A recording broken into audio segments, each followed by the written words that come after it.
కూటమి ప్రభుత్వం ఏర్పడి ఏడాది అవుతుంది. అలాంటిది ఏడాదైన నేపథ్యంలో ఎన్నో అభివృద్ధి కార్యక్రమాలైతే జరుగుతున్నాయని చెప్పొచ్చు. సో, ఈ నేపథ్యంలోనే వైసీపీ ప్రభుత్వం మాత్రం ప్రతి దాని మీద విషం చిమ్మే కార్యక్రమం అయితే చేస్తుందని చెప్పొచ్చు. మరి దీని గురించి విశ్లేషించుకోవడానికి మనతో పాటు జనసేన రాష్ట్ర అధికార ప్రతినిధి శ్రీనివాస్ గారు ఇప్పుడు మనతో ఉన్నారు. నమస్తే సార్. నమస్తే అమ్మ. సార్, మరి కూటమి ప్రభుత్వం ఏర్పడి ఏడాది అవుతుంది. అలాంటిది ఈ నేపథ్యంలోనే సూపర్ 6 పథకాలు కానివ్వండి, అభివృద్ధి పనులు అయితే జోరుగా సాగుతున్నాయని చెప్పొచ్చు. సో, మరి ఈ క్రమంలోనే వైసీపీ ప్రభుత్వం చూసుకుంటే గనక ప్రతి పని మీద విషం చిమ్మే కార్యక్రమం అయితే చేస్తుంది. సో, ఏ విధంగా చూడొచ్చు అంటారు? విష ప్రచారం చెయ్యకపోతే ఆశ్చర్యపోవాలి, కానీ విష ప్రచారం చేస్తే మనం పెద్ద ఆశ్చర్యపోకలేదు. ఎందుకంటే మొదటి నుంచి కూడా కూటమి ప్రభుత్వం అధికారం లేక ముందు నుంచి కూడా ఏదో రకంగా కూటమి పార్టీలు 3 పార్టీలు కలవకూడదు అనే ఉద్దేశంతో విష ప్రచారం చేసుకుంటూ వచ్చారు. ఇంకా తప్పదు, ఏర్పడింది, కూటమి ప్రభుత్వం ఏర్పడింది, ఘన విజయం సాధించింది. అక్కడి నుంచి మొదటి రోజు నుంచే, ఈ రోజు కాదు, కూటమి ప్రభుత్వం ఏర్పడిన మొదటి నెలలోనే జగన్మోహన్ రెడ్డి గారు ఢిల్లీ వెళ్ళి ఆంధ్రప్రదేశ్లో ఏదో శాంతి భద్రతలకు విఘాతం కలిగిపోతుంది, ప్రతిపక్షాల మీద ఏదో దాడులు చేస్తున్నారని చెప్పి ఇష్టం వచ్చినట్టు ప్రచారం చేసుకుంటూ వచ్చారు. అక్కడి నుంచి ప్రతి విషయంలోనే ఈరోజు అదే కదా, సూపర్ 6 ఫార్ములా కావచ్చు, లేకపోతే మిగతా పథకాలు, ఈ కూటమి ప్రభుత్వం అధికారంలో రావడానికి ఏ అయితే హామీలు ఇచ్చిందో అవి నెరవేర్చడానికి ఒకటి కృషి చేస్తుంది. ఒక పక్కన కూటమి ప్రభుత్వం ఏర్పడేటప్పటికి మన ఖజానా ఖాళీ అయిపోయింది, అప్పుల భారంతో ఉన్నారు. ఏదో రకంగా సంపద సృష్టించి మళ్ళీ సంక్షేమ పథకాలు ఆగకుండా చేయవలసిన బాధ్యత కూటమి ప్రభుత్వం పడ్డది.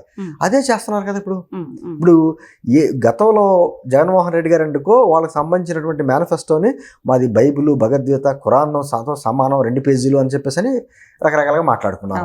మేము పదే ఛాలెంజ్ చేసేవాళ్ళం. నువ్వు పెట్టినటువంటి 2 పేజీల మేనిఫెస్టోలో ఏది నెరవేర్చో 100% ఏదైనా నెరవేర్చగలిగావా? ఒక్కటి చెప్పమంటే చెప్పేవారు కాదు. ప్రత్యేక హోదా గురించి పోరాడాలన్నాడు, అది అన్నారు, ఇది అన్నారు అప్పట్లో ఆ మాటలు. లేకపోతే రైతులకి ఇచ్చేస్తాం అన్నారు. రైతులకి మేము వచ్చిన వెంటనే 12,500 ఇస్తాం, కేంద్ర ప్రభుత్వంతో కలిపి 6,000తో కలిపి 18,500 వస్తుంది అనుకుంటేనేమో 5,000 కట్ చేసి 13,500 ఇచ్చారు. ఒకటి కదమ్మా, వాళ్ళకి టోల్ ట్యాక్సులు రద్దు చేస్తా ఉన్నారు, రైతులకి ట్రాక్టర్ ట్యాక్సులు రద్దు చేస్తా అన్నారు. ఏది జరగల అంటే అది రైతుల గురించేనే కాదు, ఒక వారం రోజులు సిపిఎస్ రద్దు చేస్తాం అన్నారు ఉద్యోగస్తులు. ఏమైంది? ఉద్యోగస్తులు కనీసం జీతం వస్తే చాలరా బాబు ఈ ప్రభుత్వంలో అనుకున్నారు. ఏ రోజున కూడా మొదటి 10 రోజుల్లో ఎక్కడా రాలేదు. తర్వాత ప్రతి సంవత్సరం జనవరి 1 మేము జాబ్ క్యాలెండర్ రిలీజ్ చేస్తా ఉన్నారు యూత్కి. ఎక్కడ ఒక్క జాబ్ క్యాలెండర్ రిలీజ్ చేశారా? వాళ్ళు చేసింది ఎలా సాక్షి క్యాలెండర్ రిలీజ్ చేశారు, జాబ్ క్యాలెండర్ ఎక్కడ లేదు. ఆ విధంగా ఏంటంది, ప్రతి విషయంలోని యువతను కావచ్చు, విద్యార్థులు కావచ్చు, నిరుద్యోగులు కావచ్చు, రైతుల్ని, ఉద్యోగస్తుల్ని, మహిళల్ని అన్ని రంగాలలోనే రోడ్ల మీద పడేసిన తర్వాత వాళ్ళు వచ్చి ఇప్పుడిప్పుడే కూటమి ప్రభుత్వం నిలదొక్కుని కేంద్రం నుంచి ఎంతవరకు నిధులు రావాలో అంతవరకు నిధులు సంపాదించి ఒక పక్క నుంచి సంపద సృష్టించి పారిశ్రామికవేత్తలందరినీ ఇక్కడ రప్పించి మౌలిక సదుపాయాలన్నీ పెంచుకుంటా వెళ్తా మళ్ళీ పారిశ్రామికవేత్తలందరూ కూడా ఆంధ్రప్రదేశ్ వైపు చూసేటువంటి పరిస్థితులు ఏర్పరిచి అదే సందర్భంలో ప్యారలల్గా అంటే ఒక పక్కన అభివృద్ధి, మరో పక్కన సంక్షేమ కార్యక్రమాలు ఏదైతే చెప్పామో అది ఏదో పెంచిన పథకం కూడా వెంటనే ఇచ్చే పాత బాక్యాలతో కూడా కలిపి ఈ రోజున 1వ తారీఖుకల్లా పెన్షన్స్ పడుతున్నాయి అందరికీ, ఇంటికి పట్టీలు ఇచ్చేస్తున్నారు. గతంలో ఏమన్నారమ్మా, వాలంటీర్ వ్యవస్థ లేకపోతే కనీసం ఇంటికి ఇవ్వగలరా అన్నారు. వాలంటీర్ లేకుండా ఇప్పుడు ఈరోజు వస్తుంది కదా, 1వ తారీఖు సెలవు అయితే 31వ తారీఖున పట్టీలు ఇచ్చే ఏర్పాట్లు చేస్తున్నారుగా, దాని గురించి మాట్లాడరే అంటే అదేనే కాదు. ఓ పక్క నుంచి మహిళల ఉచిత పథకం ఆగస్టు 15 నుంచి శుభ్రంగా మహిళలందరూ చక్కగా వెళ్తున్నారు, దాని మీద కూడా బురద జల్లే కార్యక్రమం. తల్లికి వందనం, ఏదైతే పిల్లలు ఎంతమంది చదువుకుంటే అంతమందికి ఇస్తామని చెప్పన్నారు, ఇస్తున్నాం. సరే, మీరు అన్నట్టు వీళ్ళు ఎలాంటి అభివృద్ధి పనులు చేయలేదు అండ్ అలాగే చేసే వాళ్ళని చేయనీయట్లేదు. సో అలాంటిది విష ప్రచారాలు చేస్తున్నారని చెప్పొచ్చు. ఎలాంటి యాక్షన్ తీసుకోవాలి? అది ఒకటమ్మా, ఇది నా ప్రతిపక్షం బాధ్యత అంటే రియాక్షన్ ఇవ్వడం కాదు, ప్రత్యామ్నాయ దానికి ఏమంటారో ఒక ఆలోచన విధానం చెప్పాలి. ప్రభుత్వంలో ఏదైనా లోపాలు ఉంటే, చేస్తున్న లోపాలు ఉంటే ఈ పథకం ఇంకా మంచిగా చేయొచ్చు అనేటువంటిది ఏదన్నా సద్విమర్శలు చేయాలి. సద్విమర్శలు మానేసి కేవలం బురద జల్లడం, లేకపోతే సమాజంలో ఒక చిచ్చు పెట్టేటువంటి కార్యక్రమాలు చేయడం ఒక్కటి కాదు, అన్ని రకాలుగా అనమాట. ఈ రోజు తిరుపతి విషయం చూడండి, తిరుపతిలో గతానికి ఇప్పటికీ ఎంత మార్పు వచ్చింది. ఆ లడ్డు నాణ్యత కావచ్చు, ఆహారం నాణ్యత కావచ్చు, లేదా పరిశ్రమత కావచ్చు, ఇంకా ఈ రోజు ఇంకా ఇంతగా మంచిగా చేయాలనే ఉద్దేశంతో అక్కడ కార్యక్రమాలు చేస్తుంటే అక్కడ తిరుపతి మీద కూడా విష ప్రచారం. అదే అంటున్నా, ఈ రోజు పెన్షనర్స్ మీద వచ్చి నేను ఎవరో చూసారో వైసీపీ కార్యకర్త నా చేయలేని వాళ్ళకి తీసేసాడు అని చెప్పేసి 2 చేతులతో డ్యాన్స్ చేస్తున్నాడు. అంటే ఎంత కొంతమంది ఆర్టిస్టులని పెట్టుకుని రకరకాలుగా ఇవాళ పేపర్లో చూశాను, ఎవరికో అంట కంటి చూపులు లేదట, గత 10 సంవత్సరాలు బట్టి ఆయన పెన్షన్ తీసుకుంటున్నాడట, ఇప్పుడు మళ్ళీ ఒకసారి చెక్ చేస్తే 60% కాదు 40% లోపం ఉంది కాబట్టి అని చెప్పేసి అన్నారట డాక్టర్లు. దాంతో భయాందోళనకు గురయ్యి ఆ పెన్షన్ మీద ఆధారపడుతున్నారు కాబట్టి నాకు ఈ కూటమి ప్రభుత్వం పెన్షన్ తీసేస్తున్న భయపడి ఆ భార్యాభర్తలు ఇద్దరు ఆత్మహత్య ఆత్మహత్య చేసుకున్నారట. అది చూసి వారి కూతురు వచ్చి చూసి ఆవిడ కూడా ఆత్మహత్య చేసుకుందట. ఆవిడ ఏదో రక్షించారంట. ఇన్ని రకాలుగా చేసుకుంటూ వెళ్తున్నారంటే కేవలం ఆంధ్రప్రదేశ్ వైపుకు ఎవరో చూడకూడదు, బయట నుంచి ఆంధ్రప్రదేశ్ ప్రజలు బాగుండకూడదు, ఆంధ్రప్రదేశ్ ప్రజలు సుఖ సంతోషంతో ఉండకూడదు. ఇదే వాళ్ళ ఏమో. అంటే ఎక్కడికైనా ఫోన్లే కనీసం ఎలక్షన్స్ అప్పుడు చూసుకుందాం, రాజకీయం అంటే ఏంటో, రాష్ట్రం అభివృద్ధి చెందుతుంది, ప్రజలు సంతోషంగా ఉన్నారు, ఏదన్నా లోపాలంటే ఇంకా మనం వీళ్ళెత్తి చూపి చేద్దాం అనేటువంటిది బాధ్యత మానేసి లేస్తాను. నేను ఏమంటున్నాను, మీరు అన్న మాట కరెక్ట్. ఇప్పటికే ప్రతిసారి వాళ్ళ పేపర్లో చూడండి చంద్రబాబు గారి పేరు డైరెక్ట్గా పెడుతున్నారు. ఆ రోజు నారావారి రక్త చరిత్ర అని చెప్పి బురద జిల్లా చూశారు వివేకానంద రెడ్డి గారి. అక్కడి నుంచి మొదలుకొని ఇప్పటి వరకు కూడా ప్రతిదీ చంద్రబాబు గారి ముఖ్యమంత్రి గారి పేరు డైరెక్ట్ గా పెట్టి విమర్శలు చేస్తున్నారు. ఎందుకు యాక్షన్ తీసుకోకూడదు?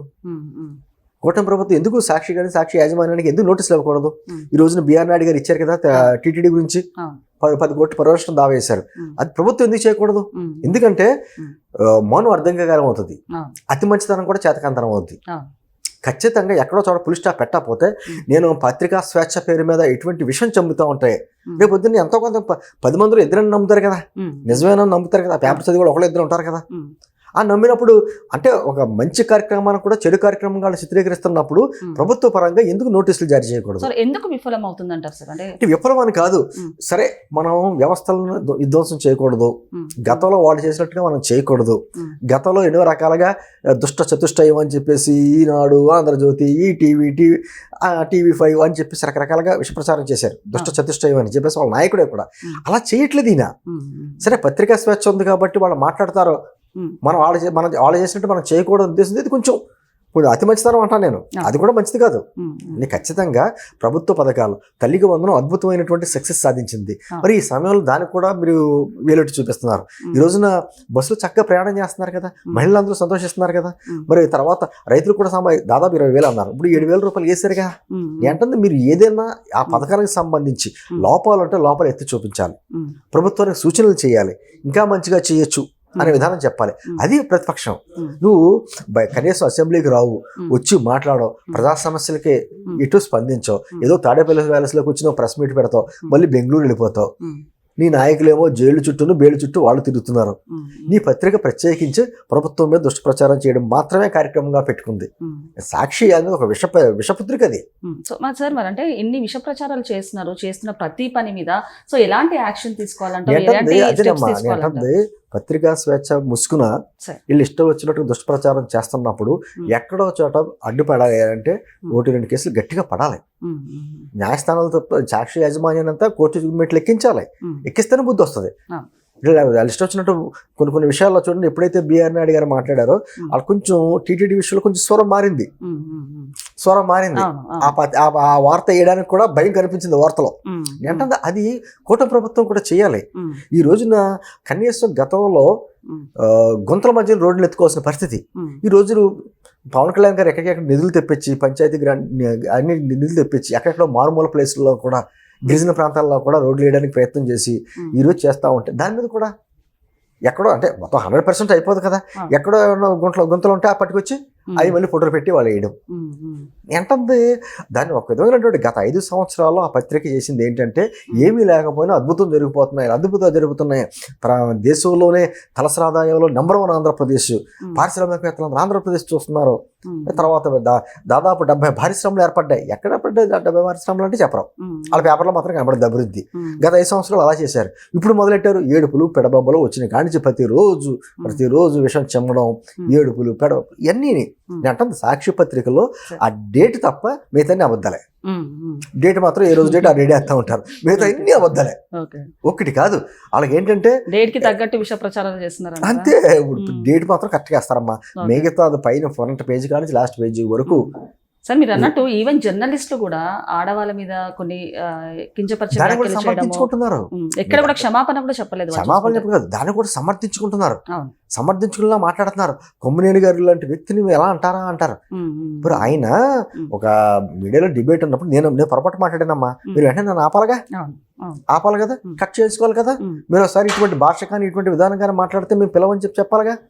అది చెప్పకపోగా మళ్ళీ సమర్థించుకుంటూ అతనికి ఎన్ని రకాలుగా సాయం చేయాలో అన్ని రకాలుగా సాయం చేశారు. ఈ రోజుకి అతను కూర్చొని అదే మాటలు మాట్లాడుతున్నాడు. ఉమ్, ఉమ్, ఏదో ఇప్పుడు ఏదో కేంద్ర ప్రభుత్వం ఏదో బిల్లు తీసుకొస్తుంటే ఉమ్, ఆ బిల్లు విషయంలో కూడా ఉమ్. నితీష్ కుమార్ గారికి చంద్రబాబు గారికి అనుకూలంగా ఉండేలా బిల్లు తీసుకొస్తున్నారని చెప్పి మాట్లాడతారు. ఏంటిది ఉమ్, ఉమ్, అంటే? ఇది జర్నలిజమా, పాత్రికేయమా? ఉమ్. ఇదివరకు పాత్రికేయులు అంటే ఎంతో గౌరవం ఉండేది మా సమాజంలోని. ఆ. మహామహా రాజకీయ నాయకులు కూడా ఉమ్, ఎంతో గౌరవించేవారు, భయపడేవారు. ఉమ్, తప్పు చేస్తా ఇదిగో నిలదీసేటువంటి పాత్రికేయులు ఉన్నారని భయపడేవారు. ఉమ్, ఏది ఇప్పుడు ఉన్నదంతా? ఉమ్, ఎక్కడుంది జర్నలిజం అంతా? ఉమ్, అటువంటి పరిస్థితులు మరి ఇటువంటి పత్రికల వల్ల మరీ దారుణంగా దిగజారిపోతున్నాయి కదా. ఉమ్, నేను అంటుంది ఎప్పటికైనా సరే కూటమి ప్రభుత్వం మేము కూటమి ప్రభుత్వంలో భాగమే. ఉమ్, నేను అంటుంది మా పైన ఉన్నటువంటి నాయకులకు విన్నవించుకుంటున్నాం. ఉమ్. ఖచ్చితంగా ఎక్కడో చోట అడ్డుపట్టకు వేసి ఉమ్, ఖచ్చితంగా ఒక కేసు లాంటిది పెట్టి ఉమ్. సాక్షి యాజమాన్యాన్ని కోర్టు లాగకపోతే మాత్రం వాళ్ళ విషయం చిమ్ముతూనే ఉంటారు. ఆ. డైరెక్ట్ గా పేర్లు పెట్టి మాట్లాడేటువంటి ధైర్యం వాళ్ళకి ఎక్కడ వచ్చింది? ఆ. వీళ్ళు ఏం చేయలేరు, యాక్షన్ తీసుకోవట్లేదు కదా. ఏముంది అనేటువంటి ఉంది. అది ధైర్యం కాదు. అది ఉమ్, ఆ మూర్ఖత్వం పోవాలంటే ఖచ్చితంగా కోర్టు మెట్లు ఎక్కించాలి. ఉమ్. వాళ్ళకి చేస్తారని మాత్రం ఆశిస్తున్నాను. ఓకే ఓకే సార్, నమస్తే.